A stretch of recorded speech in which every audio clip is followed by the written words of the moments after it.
Moi, j'ai aimé que Pierre s'entoure, qu'il aille chercher François, qu'il aille chercher Vincent, qu'il leur donne un rôle. Je pense que c'est une de ses grandes forces, la partie humaine, puis sa façon de gérer puis de mettre une équipe en place qui est solide.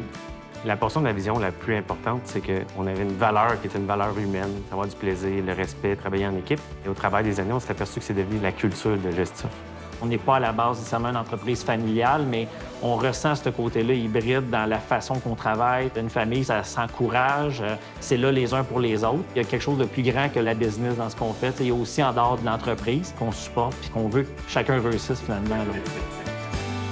François Cloutier, chef des revenus. Vincent Fournier, chef des opérations. Pierre Lemire, président de Gestisoft. Gestisoft, on prend les logiciels de Microsoft, on les emmène dans les entreprises puis on les déploie dans les organisations pour leur productivité. Ça a commencé en 2010. Claude, qui est le fondateur, il m'a rencontré pour me demander si j'étais intéressé à reprendre l'entreprise. J'ai assurément répondu oui à ce moment-là. J'ai dit, François, tu penses que tu devrais te joindre à moi? Il venait ça à chaque année, il me disait qu'il aimerait ça être actionnaire de Gestisoft. J'ai vraiment poussé Pierre vraiment fort là-dessus. J'étais fatigant, comme on dit, là, tous les ans. Là. Les points forts de la candidature, c'est définitivement le transfert. C'est des promotions internes, des gens qui étaient dans l'équipe qui rachètent. Pierre, il a quand même fait ses preuves pendant 15 ans, puis il savait c'était quoi son plan. Sur la première transaction où on devenait des actionnaires, on s'était entendu qu'il y avait un discount pour repreneur.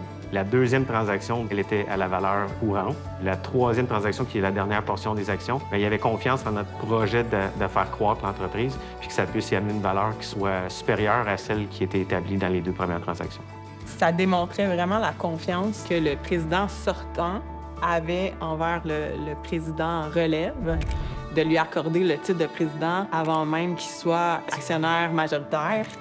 Des fois, on n'est pas d'accord, mais quand il n'est pas d'accord, il fait un petit sourire et puis on sait qu'il n'aurait peut-être pas été d'accord avec cette décision-là, mais il nous fait confiance qu'on va le faire de la bonne façon. Aujourd'hui, Claude trouve un bonheur d'amener Gestif à un endroit que lui aurait peut-être pas eu l'intention de le faire.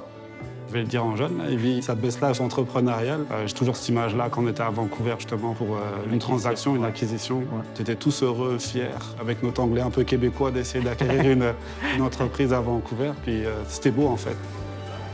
C'est comme une entreprise là, qui est passée d'un adolescent puis là, qui s'en vient comme un adulte plus mature, plus responsable. On a réalisé 5 acquisitions depuis le projet de reprenariat. On a plus que doublé le chiffre d'affaires. Notre ambition 2030, c'est 50 millions, 50 des revenus en revenus récurrents, 250 employés. Fait que c'est 3 chiffres, 50, 50, 250. C'est ambitieux, mais c'est réaliste, c'est où il s'en va. Probablement pour les fondateurs, là, qui est comme un sentiment de fierté de dire, bon, ben, on s'éclot puis on s'épanouit comme il faut. Là. À la fin, c'est plus important d'être complice, d'être aligné, d'avoir du fun.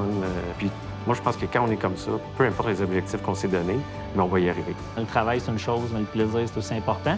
Mais quand même, je nous souhaiterais d'atteindre notre objectif de 2030. Il reste que mon côté chiffre un peu fait que ça serait quand même tout un accomplissement pour 2030.